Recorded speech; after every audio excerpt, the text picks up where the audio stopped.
Adelante, doctor Ruiz, gracias. Muchísimas gracias a todos por esta invitación. Vamos a tratar de hablar de los temas más comunes de enfermedades renales en pediatría. Espero que sea de su agrado. Voy a comenzar a compartir mi pantalla.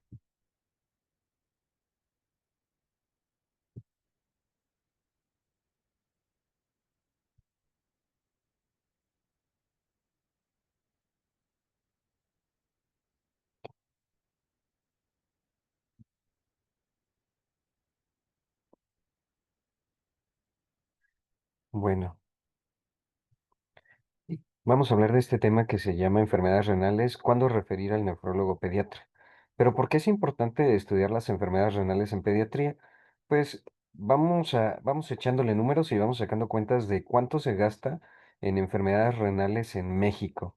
Para el 2020, los pacientes con enfermedad renal crónica terminal que estaban en una unidad de hemodiálisis hacían un gasto de entre 223,000 a 257,000 pesos por año. Esto quiere decir que casi un cuarto de millón de pesos se le va a una familia, o al sector público que está gastando, para mantener con vida a un paciente con enfermedad renal. En las hemodiálisis privadas, pues pueden haber variaciones en los costos, y esos 223,000 pudieran ser 158,000.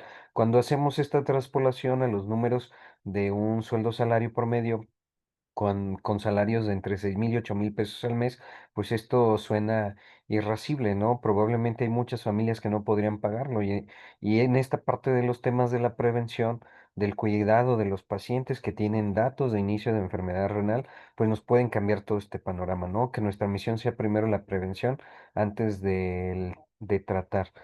Los pacientes con trasplante renal para el 2022 pues ejercían un gasto de 69,586 pesos, ¿no? Más de 130,000 pesos solamente por trasplantarse. Y los pacientes con hipertensión arterial más o menos gastaban entre 700 y 3,000 pesos, diabéticos entre 10,000 o poquito más pesos al año. Esto quiere decir que los costos para nuestros pacientes con enfermedades metabólicas, enfermedades crónicas, pues son los principales gastos que hace el sector salud en México.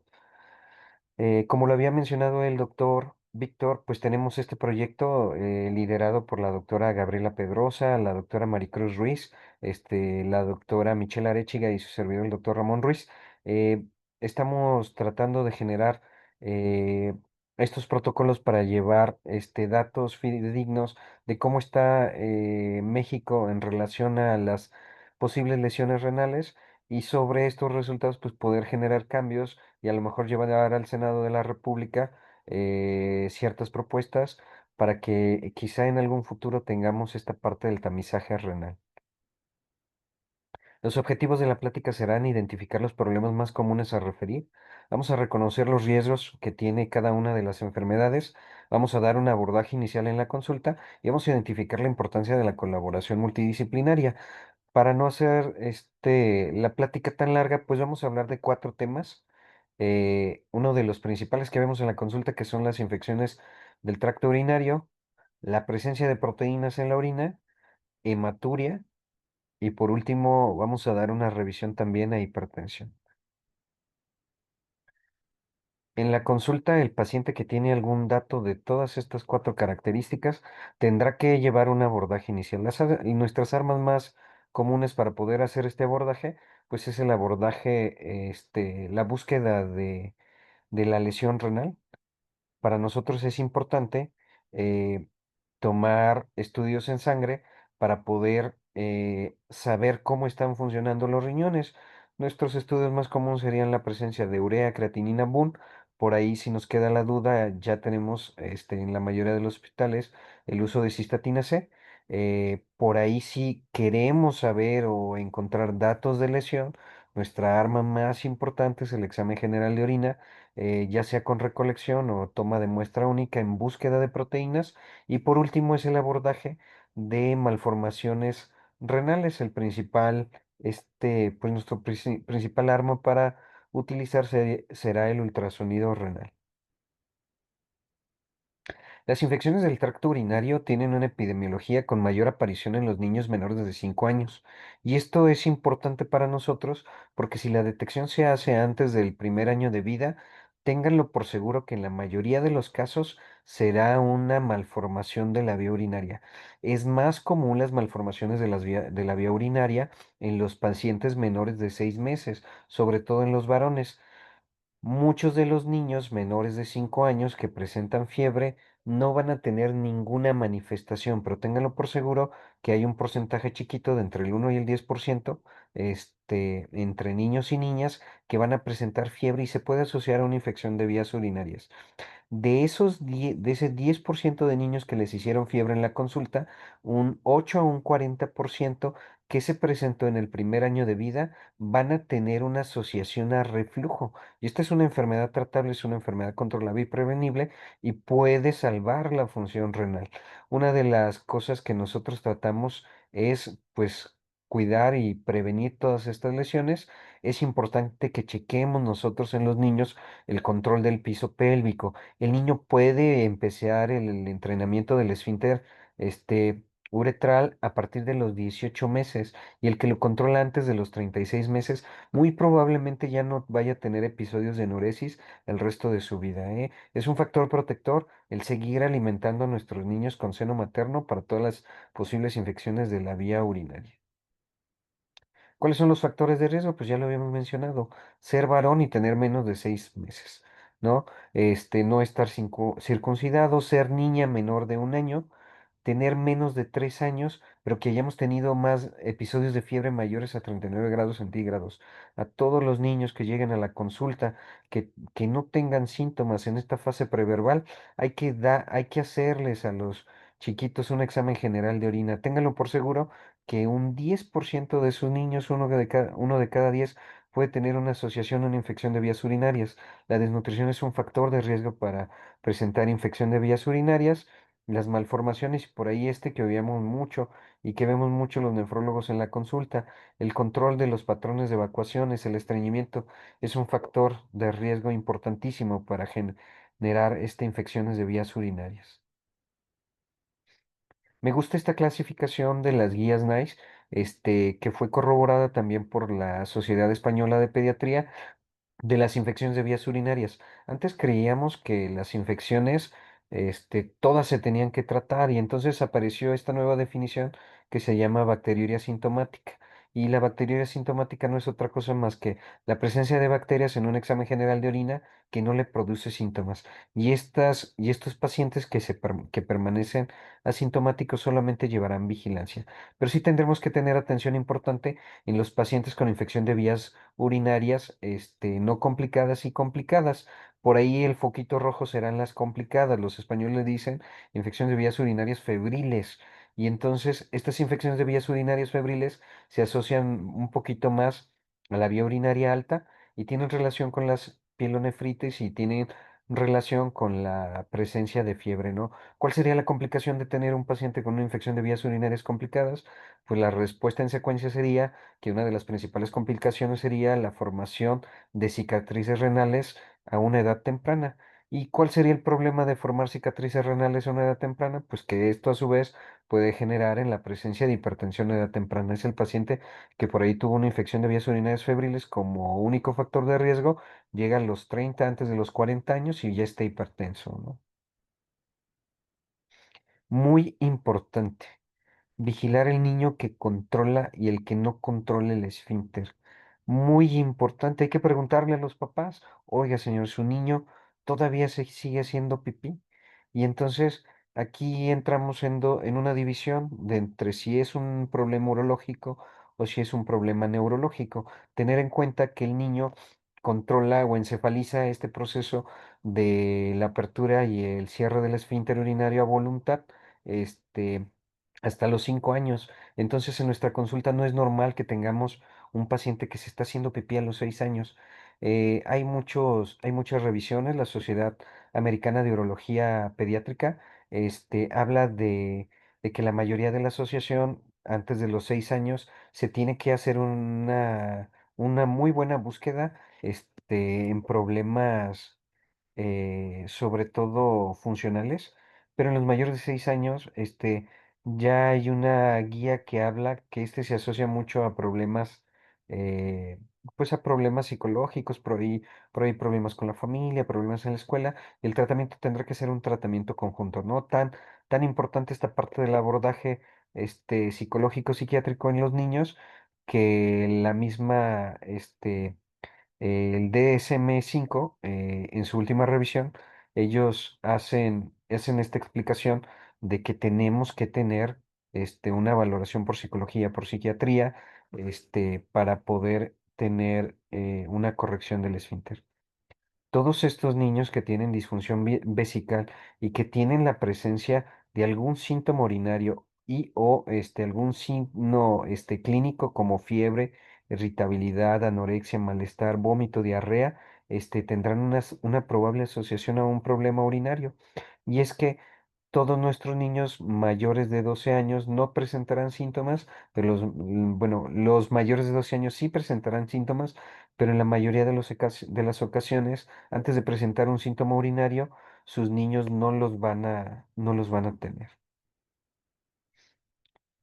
El diagnóstico, como ya lo habíamos mencionado, antes de picar y tomarle la muestra a un niño, hay que hacerle un examen general de orina, ¿no? Sobre el examen general de orina hay que tener en cuenta que el examen general de orina se va a dividir en una parte macroscópica y en una parte microscópica. Y entonces para nosotros nos importa mucho la microscopía y la lectura del sedimento, de tal forma que la presencia de nitritos y esterasa leucocitaria tendrán como la mayor sensibilidad en el diagnóstico de una infección de vías urinarias. Es importante también que nosotros veamos esta parte de no solamente empezar tratamiento sin hacer cultivos. El cultivo nos va a cambiar nuestro panorama sobre la posibilidad o la etiología de la lesión. Y entonces nos podrá mencionar el tipo de bacteria. En la mayoría de los casos, en más de un 80%, pues la bacteria implicada será la Escherichia coli. Por ahí tendremos Klebsiella proteus y enterobacterias. Y a todos estos pacientes que tienen un examen general de orina positivo, con un urocultivo positivo, pues hay que tomarles un estudio de imagen. Hay que tomarles un estudio de imagen porque uno de cada 10 de los niños, por ahí se nos puede escapar alguna malformación o asociación renal. Aquí abajo vemos estudios especializados como es el gamagrama renal, y este de aquí abajo que estoy señalando, vemos a un paciente que tiene reflujo urinario bilateral, ¿no? Este reflujo urinario bilateral, si se hubiera descubierto, con muy buen tiempo, pues se hubiera reparado los ureteres, se hubiera eliminado el reflujo y hubiera aumentado la función o la vida de esos riñoncitos. Dentro del examen general de orina, pues tenemos, varias pruebas. Me gusta esta tabla de Barola y Grossman. Fue actualizada en el 2024 y nos habla principalmente de la sensibilidad y la especificidad de cada una de las pruebas. La esterasa leucocitaria en combinación con los nitritos es la que tiene una mayor sensibilidad y especificidad con un rango intercuartil más chiquitito, y entonces esto, al hacerlo un poquito más cerrado, le da una mayor certeza a nuestra prueba. Dentro de las variables que podemos utilizar, pues es el análisis microscópico cuando vemos la presencia de leucocitos en el estudio del sedimento con una muy alta sensibilidad cuando es vista por un experto, y la presencia microscópica de bacterias con, con una muy buena sensibilidad y especificidad también, que serían como las pruebas que pudiéramos nosotros utilizar. Ante el resultado, pues hay que dar tratamiento. Y entonces, esta clasificación chiquita nos mejora nuestra toma de decisiones para poder saber si es una vía urinaria, si es una infección de vías urinarias alta, si es una vía de infección de vías urinarias baja, y si le vamos a dar o no le vamos a dar tratamiento. De tal forma que las infecciones de vías urinarias, altas, las que tuvieron fiebre pero no se complicaron, en pacientes de 6 meses hasta 12 años, pueden recibir medicamentos no complejos. Ya ahorita tenemos este problema de la polifarmacia, que ven un niño con infección de vías urinarias y a todos le quieren zumbar la cefixima, ¿no?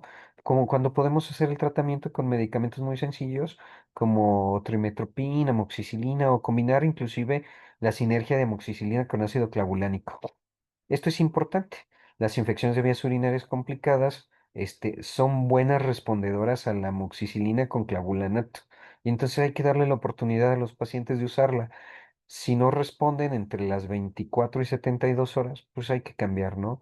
En las complicadas que tuvieron datos de hospitalización, ahorita los vamos a ver, sí se recomienda que se empiece con una cefalosporina de segunda generación. Y entonces las infecciones de vías urinarias bajas tendrán un mejor desenlace, porque estas infecciones de vías urinarias bajas no tienden a lesionar el parénquima renal y los tratamientos pueden ser con amoxicilina con ácido clavulánico, nitrofurantoína o alguna cefalosporina de primera generación.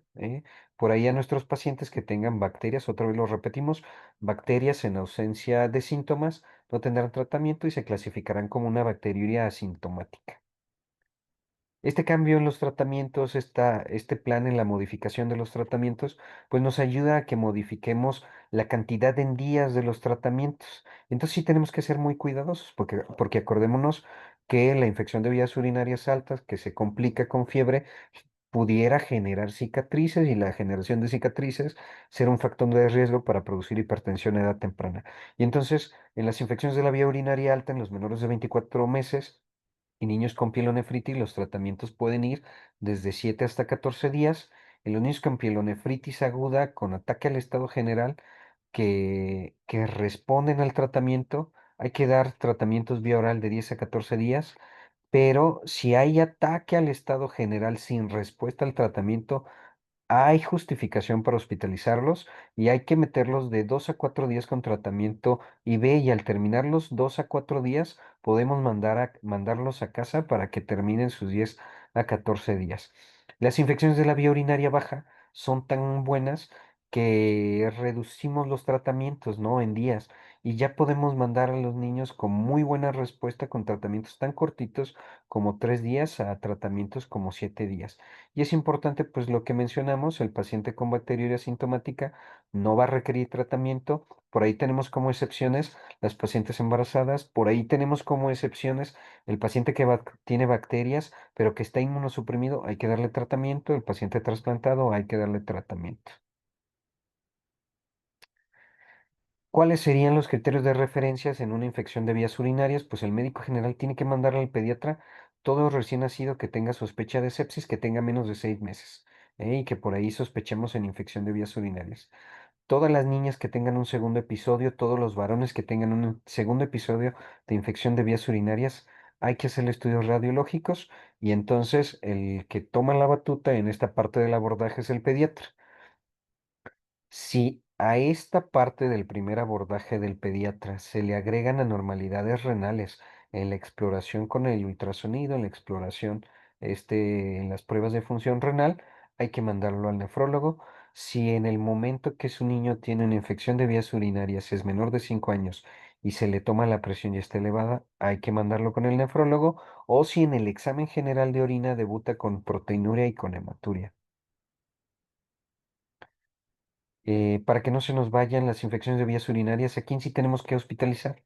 Pues al paciente que tiene un ataque al estado general y está deshidratado, paciente con infección de vías urinarias que no tolere la vía oral, aquel paciente que tenga datos de obstrucción de vía urinaria con presencia de globo vesical, a aquel paciente que tiene fiebre persistente que no tenga foco aparente, a cualquier paciente que ustedes conozcan que de manera antenatal en el estudio ultrasonográfico materno tenga la presencia de anormalidades anatómicas, pacientes que no estén creciendo por las infecciones de vías urinarias y aquellos pacientes que les debuten con la infección de vías urinarias y aparte estén hipertensos, ¿eh? No se nos vayan a escapar por ahí alguno que otro síndrome nefrítico. Me gusta esta escala de detección de riesgo del Cincinnati Children's Hospital porque nos habla de quienes tienen factores leves, moderados y severos y vamos a verla en esta tablita en común en las cuatro enfermedades que vamos a hablar.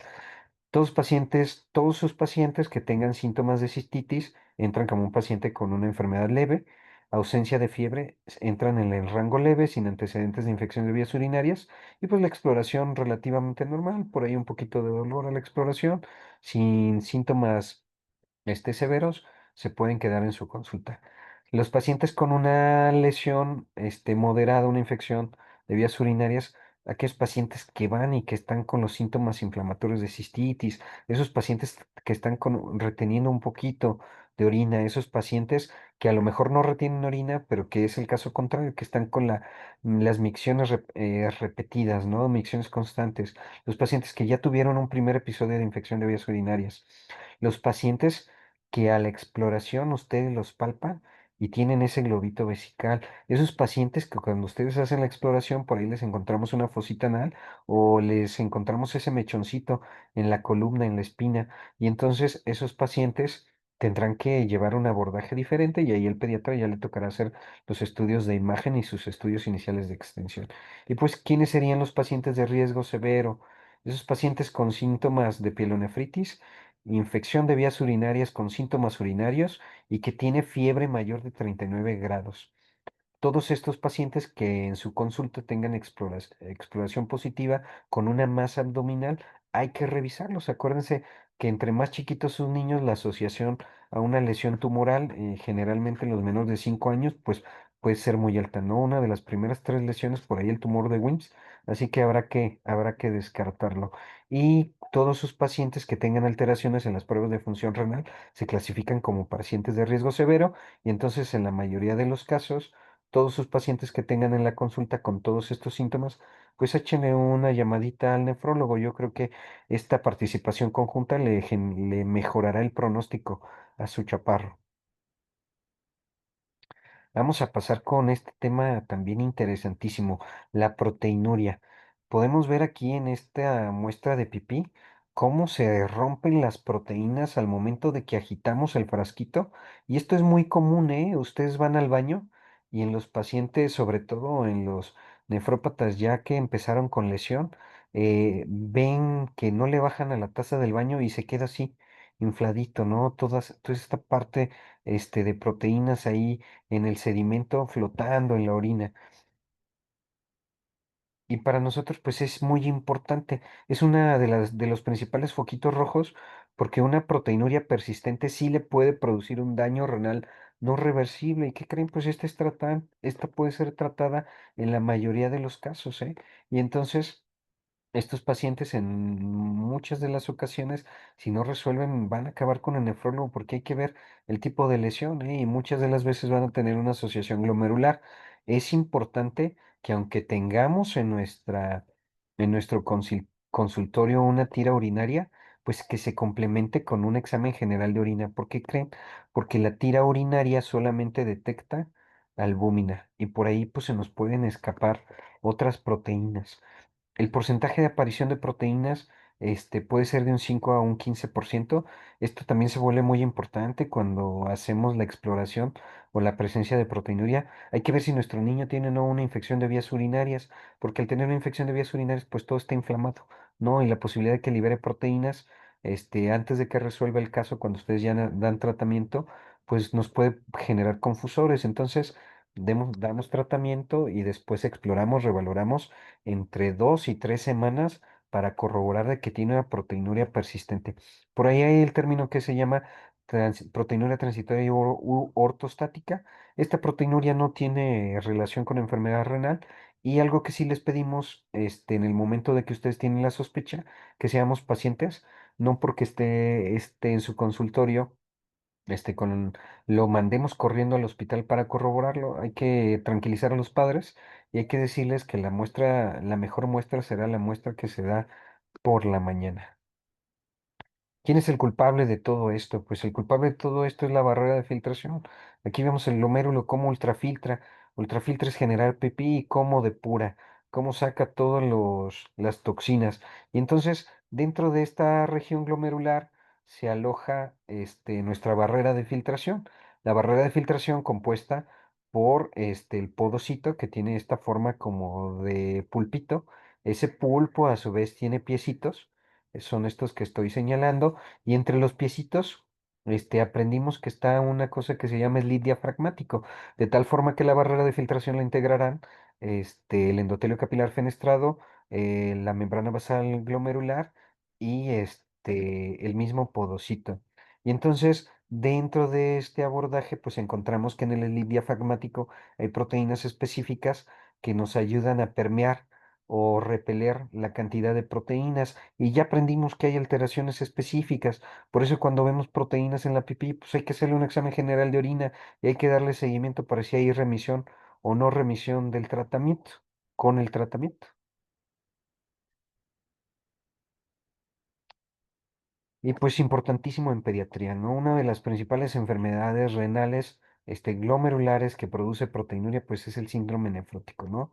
Si tenemos a un niño así, como este chaparrito que estamos viendo en la imagen, y que tiene los párpados hinchados, y que no les responden los antihistamínicos, porque es muy común que nos llega al nefrólogo pensando que es una alergia, háganle un examen general de orina. El costo de un examen general de orina muchas de las ocasiones no excede los 100 pesos y nos da muchas respuestas, ¿eh?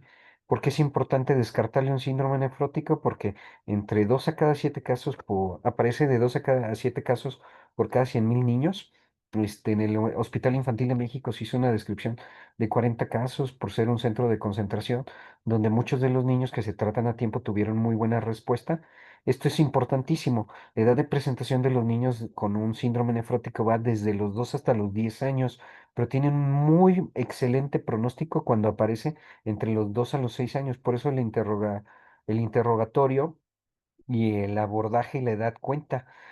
¿A quién le pega más el síndrome nefrótico? A los niños, ¿eh? Y entonces esto es importante porque cuando debuta una niña con síndrome nefrótico tendrán un pronóstico un poquito más reservado.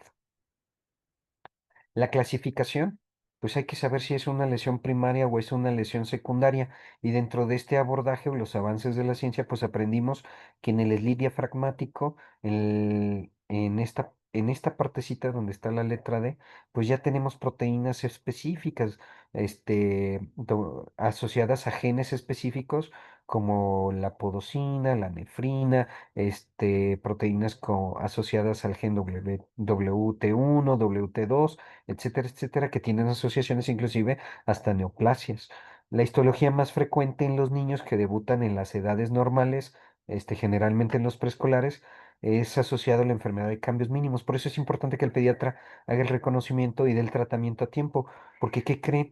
9 de cada 10 niños van a ser sensibles al tratamiento con esteroide.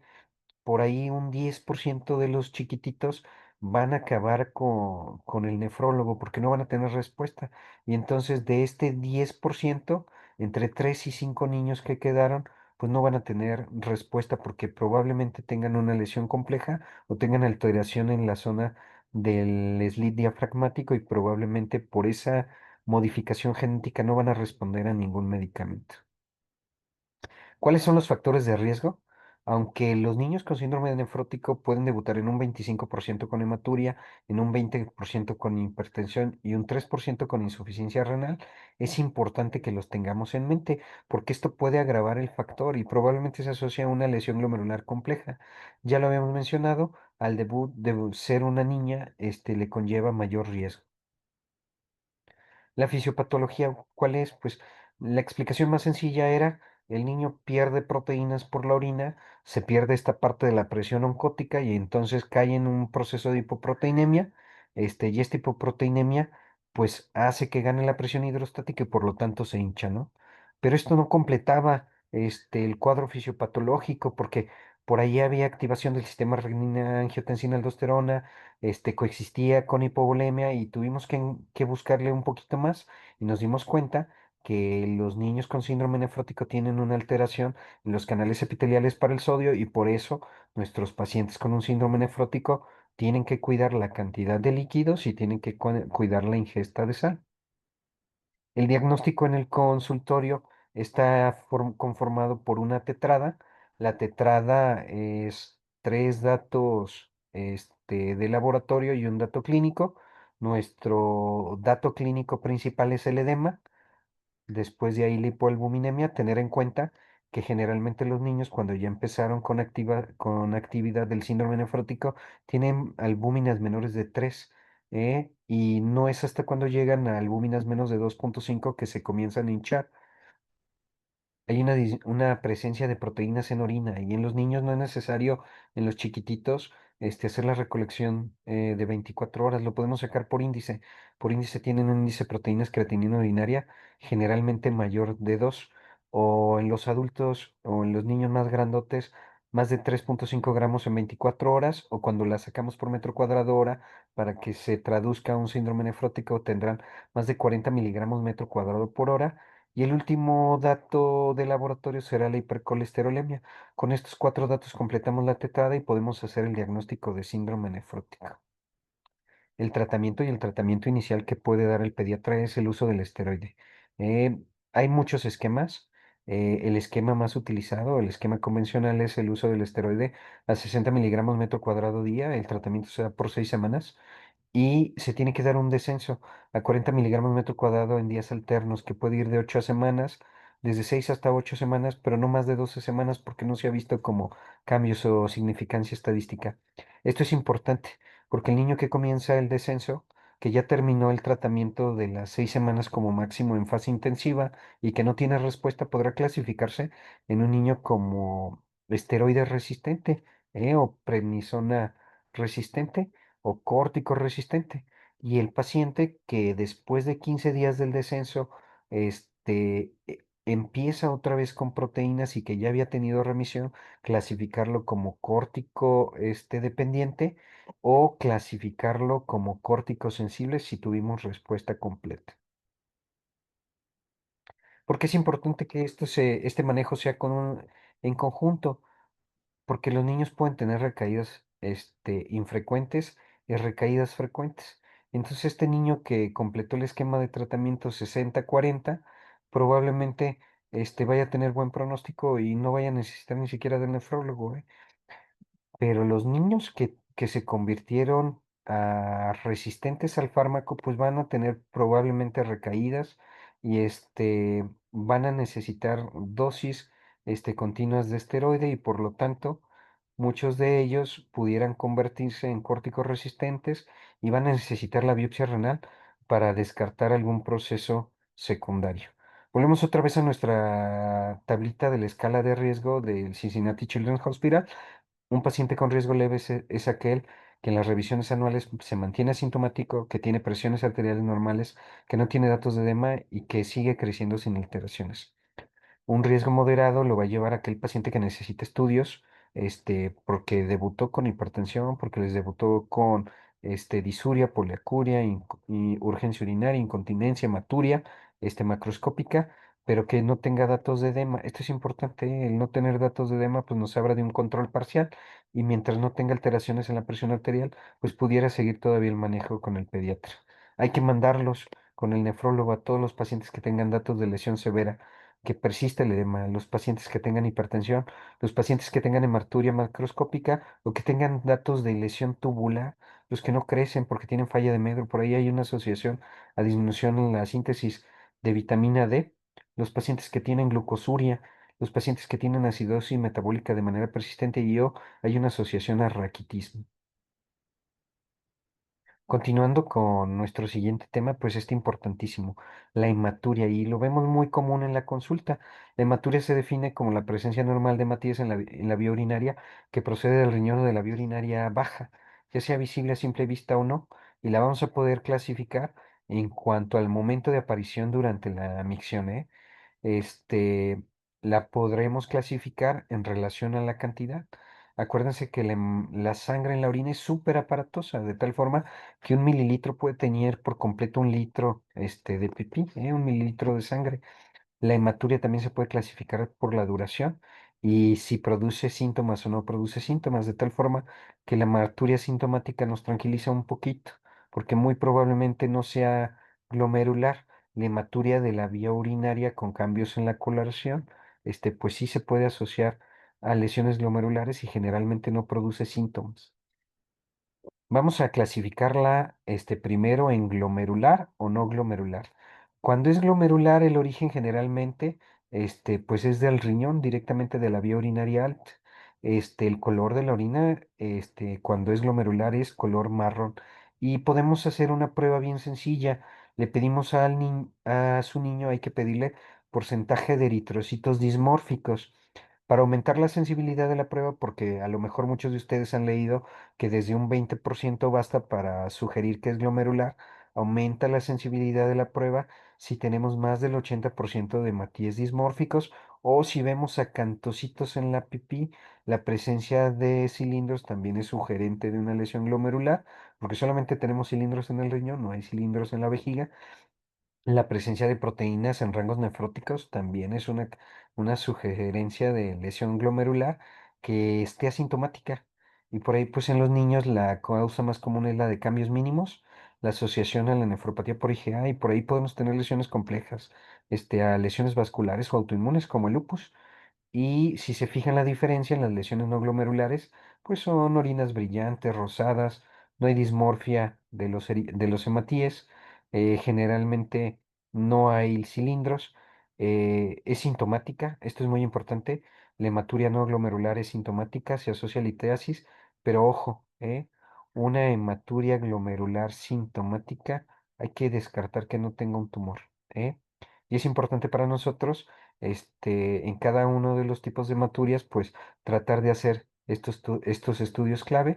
En las hematurias glomerulares hay que hacerle una biopsia, porque hay que ver qué tipo de lesión tiene, porque ya sabemos a qué inmunosupresor responde cada una de las lesiones.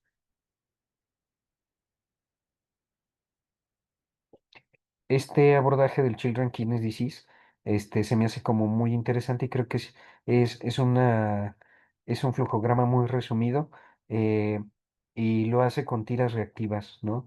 Y examen general de orina, para poder dar el seguimiento o seguir un flujograma y llegar a la posibilidad diagnóstica.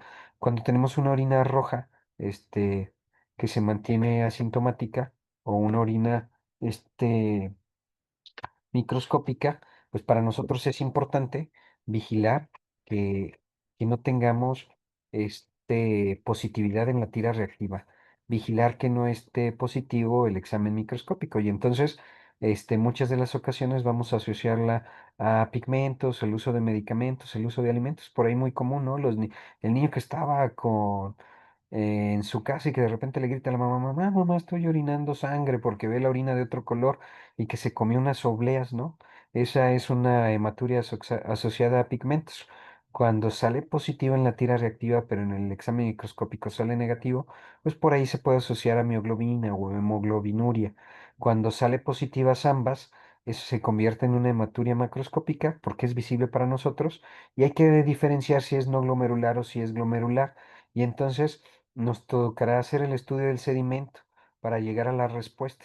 Si si tiene una primer muestra y está en su consulta, hay que tranquilizar a los familiares, hay que recitarlos durante 3 semanas para ver si hay de manera persistente la presencia de hematuria y seguir el flujograma. Si es un niño que tuvo una hematuria no glomerular porque le pidieron el porcentaje de eritrocitos dismórficos, estas serán las posibilidades diagnósticas. Por ahí, si es un adolescente que hace mucho ejercicio, hay que descartar enfermedad del cascanueces o la presencia de tumoraciones.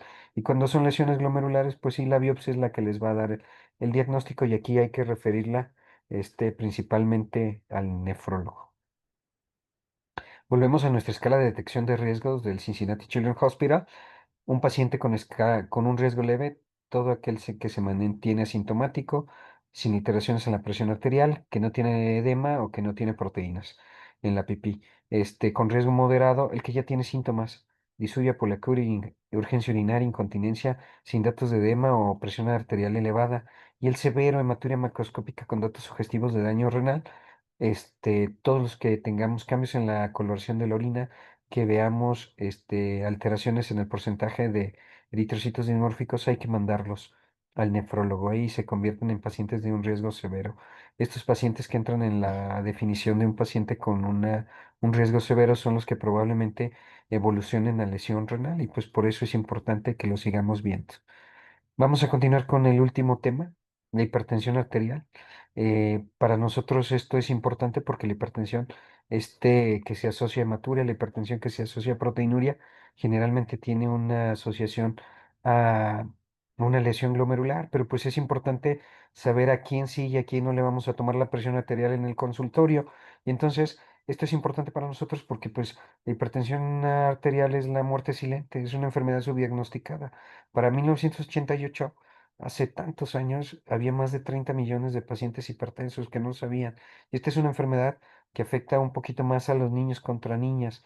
La INSANUD en el 2021 dio una asociación directa al sobrepeso y a la obesidad para ser hipertenso. Desafortunadamente por raza, ser hispano, ser latino, tiene un mayor riesgo.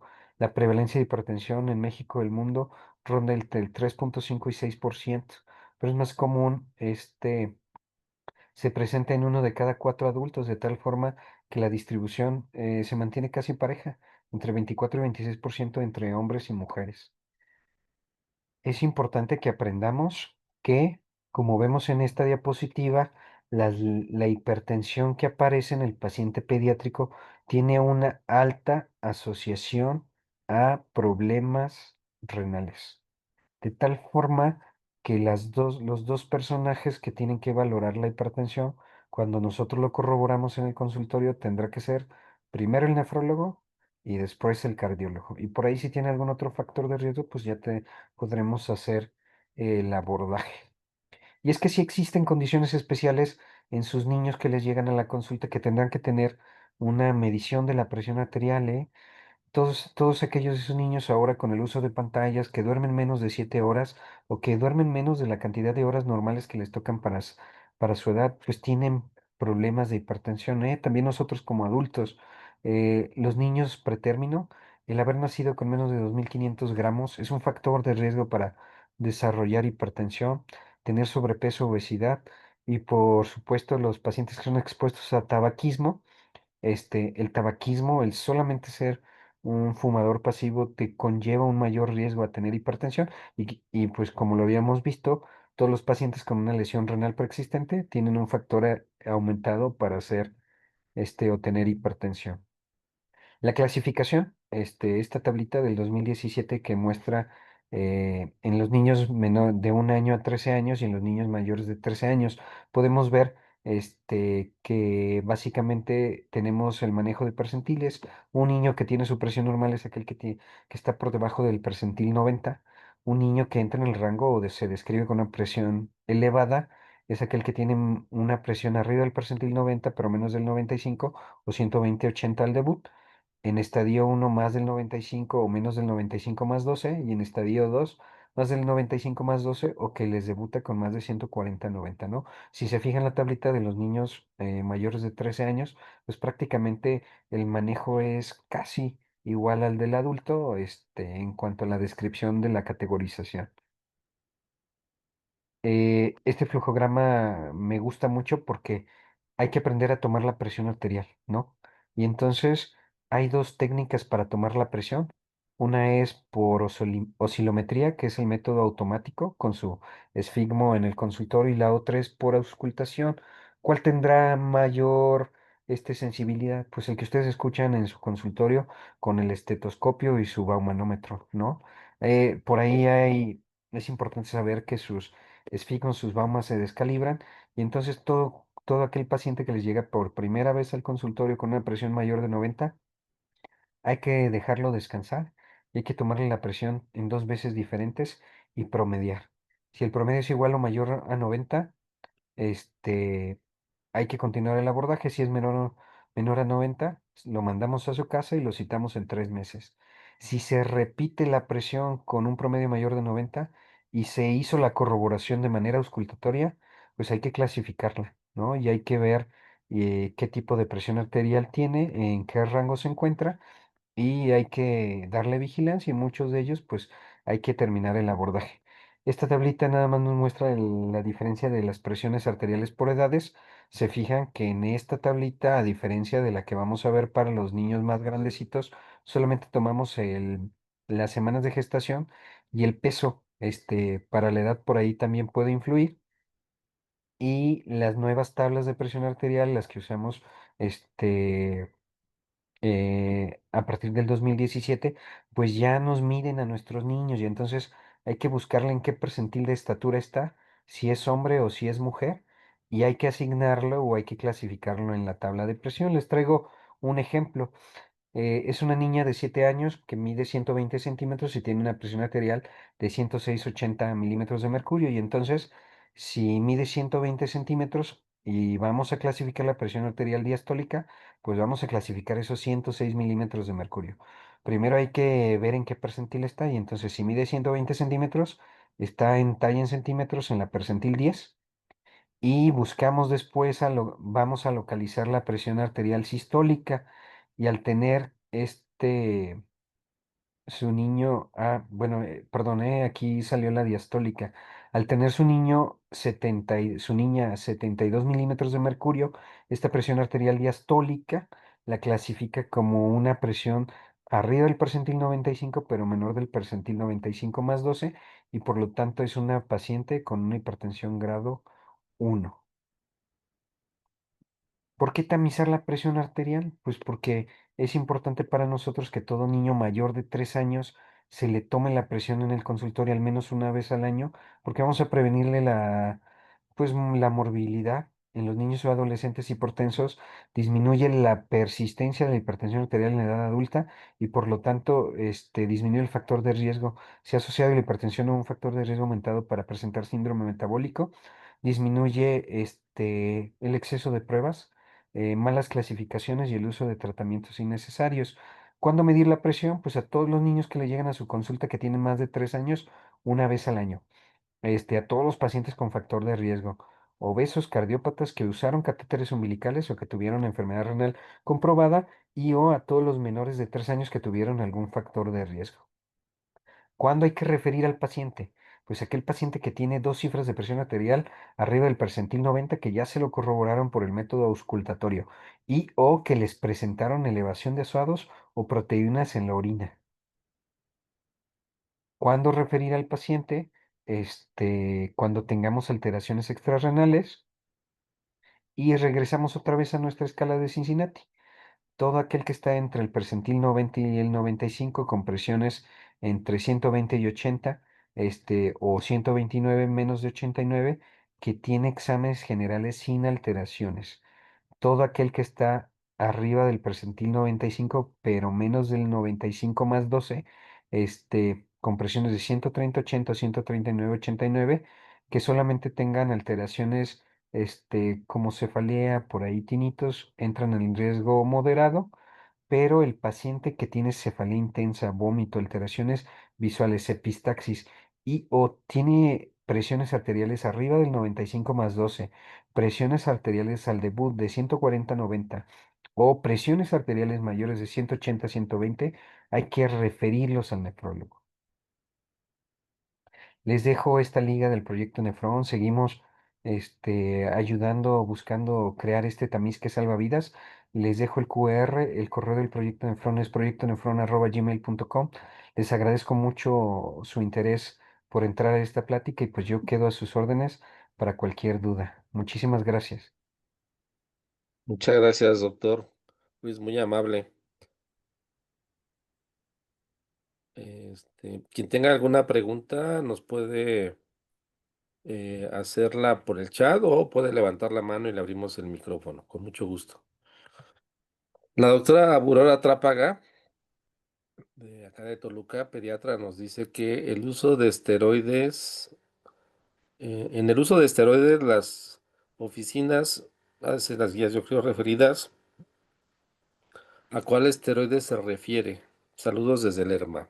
Hola, doctora. Nuestro esteroide base siempre será la prednisona, pero dependiendo de los efectos que usted busque, puede hacer nada más la equivalencia. Por ahí tenemos niños que van a usar esteroides de manera crónica, y pues si queremos evitar esta parte, pues del edema facial, este problema de la presencia de estrías, pues podríamos usar de Deflasacort. Solamente habrá que hacer la equivalencia a prednisona, ¿eh? La dosis estándar inicial, o la más comúnmente usada, es 60 miligramos metro cuadrado por día en la fase intensiva de prednisona, con un descenso de 40 miligramos metro cuadrado en días alternos, para la fase de mantenimiento. Gracias, doctor. La doctora María López hace la misma pregunta de cuál es el esteroide más recomendable. Sin embargo, también nos pide que si puede hablar algo del pronóstico. Ya lo habíamos mencionado, para nosotros es importante, en todas estas cuatro enfermedades que hablamos, meterlos clasificarlos en las edades de aparición. Si hablamos de la presencia de proteinuria o hematuria, entre más chiquitos tenemos mejor pronóstico, ¿no? Generalmente todos aquellos que debutan en la edad preescolar y que debutaron sin alguna agravante, como hipertensión o alteraciones en la función renal, nos va a ir bien. Si habláramos de manera específica en el paciente con síndrome nefrótico, pues tiene un buen pronóstico.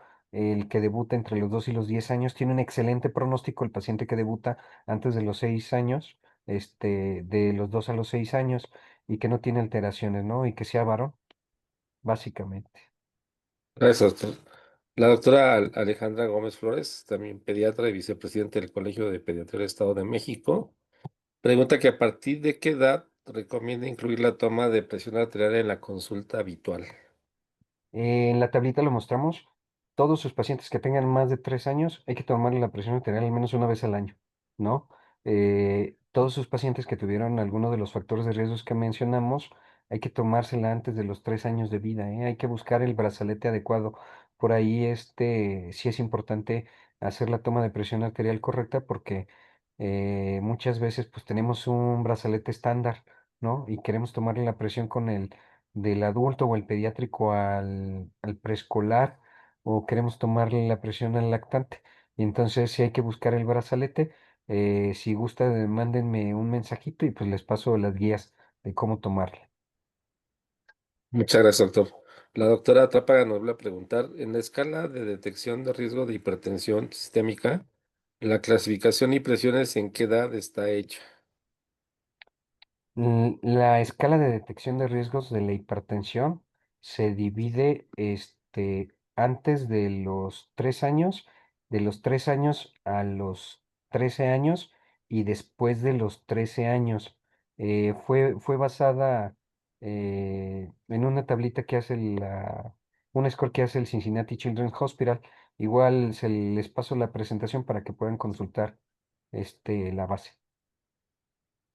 Muchas gracias, doctor. El doctor Aranza lo felicita y dice que en caso de proteinura silenciosa, si se requiere cuantificación de proteínas en orina de 24 horas. Miren, es importante esto. Eh, Hay muchas veces donde el niño cuando está muy chiquito va a ser imposible recolectar la orina de 24 horas, pero si podemos, en la mayoría de sus pacientes recolectar la orina de 24 horas, nos va a ayudar mucho al diagnóstico. Tenemos que tener en cuenta esto, que hay alteraciones en diferentes etapas de la vida. Los rangos sí cambian. En una proteinuria persistente que no produce lesión renal glomerular, por ahí una forma importante de diferenciar si no es algún otro tipo de proteína, sería hacer una electroforesis de proteínas. Hay que medir el tamaño de las proteínas para ver de dónde vienen. Esa podría ser la respuesta, pero repito, si pueden hacer una recolección de orina de 24 horas para buscar la proteinuria, hay que hacerla. Hay que hacerla. Si está muy chiquito, pues tómenla por índice. No hay ningún problema, pero si ustedes pueden hacerla en 24 horas, tómenla. El doctor Lenin Ortiz nos pregunta en una bacteriuria asintomática de una niña con reporte de E. coli Ajá. en urocultivo, ¿cuál es la conducta a seguir? Esto es importante, ¿eh? La E. coli BLE, al ser multiresistente, si produce síntomas hay que dar un primer tratamiento, ¿no? Sí hay que tener en cuenta que después de la fase intensiva del tratamiento, al no tener síntomas, hay algún porcentaje chiquito de los niños que van a persistir con un conteo, positivo en las colonias, pero ya no van a tener síntomas y pueden entrar en la definición de bacteria sintomática. Algo que sí aprendimos es que la E. coli responde a una proteína que libera el arándano y entonces por ahí existe, sin hacer el comercial, un medicamento específico, que va combinado con arándano y vitamina D y que favorece la limpieza del tracto urinario. Es como una buena es como una buena opción para el tratamiento del paciente con E. coli BLE. Hay que darle muchos líquidos. Si esto se vuelve persistente, habrá que tipificar la E. coli. Ya afortunadamente los nuevos cultivos, nos dan la cepa y ya nos dan el biotipo, ¿no? Y entonces, si esto es persistente, doctor, pues hay que buscar el biotipo de la nueva cepa de su E. coli para ver si es el mismo. Si es el mismo, está colonizado y pues manténgase tranquilo. Si es diferente, pues algo está pasando, ¿eh? Y hay que hacerle estudios especiales de extensión, ¿eh? Por ahí nos hemos encontrado con reflujos urinarios que no responden al uretrocistograma, ¿eh? Y hay que hacerle estudios isotópicos con marcadores radioactivos para ver y descubrir esos reflujos que no se ven con el uretrocistograma miccional.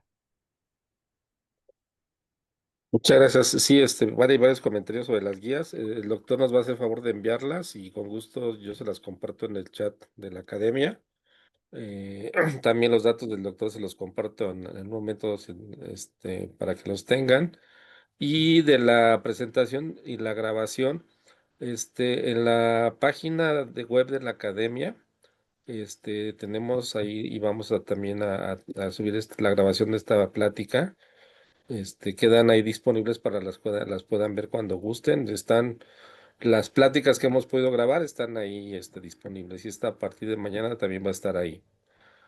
El doctor, pues, muchas gracias, doctor Ramón Ruiz, por habernos dado esta excelente plática, darnos este panorama muy valioso para orientarnos lo que debemos de hacer. Hay muchas felicitaciones en el chat, yo me uno a ellos y pues le mandamos un gran abrazo hasta Querétaro. Muchas gracias a todos. Que pasen buenas noches. Muchas gracias, Gracias. doctor. Hasta luego. Y voy a abrir el micrófono a todos por si quieren saludarse. Ahora ya es cuando pueden abrir su cámara, saludarse.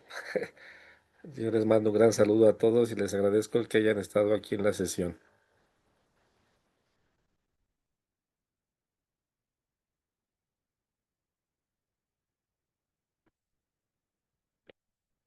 El que guste ya puede abrir su micrófono, ¿eh?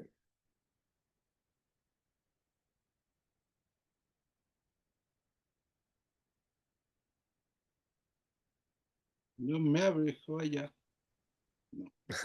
Saludos, doctor Vicky. Muchas gracias. Ya apenas abrió. Saludos a Más. todos, me da gusto saludarlos por esta bella y excelente plática. Buenas noches, excelente plática también. Saludos a todos. Que estén muy bien. Saludos. Un abrazo a todos. Buenas noches. Que estén muy Buenas bien. noches. Excelente plática. Saludos a todos. Muchas Saludos. gracias. Cuídense. Un abrazo. Igual. Escuchan, buenas noches. Bye. Gracias, Doc. Saludos a todos. Un abrazo. Saludos, doctora L. Tocayo, saludos. Doctora Patti. Buenas Doctora, noches Saludos. a todos, saludos. doctora La Rosa, saludos. Buenas noches, hasta luego. Doctora Campuzano, buenas noches. Ahí los que voy viendo. Doctor Reyes, saludos. Yo no puedo.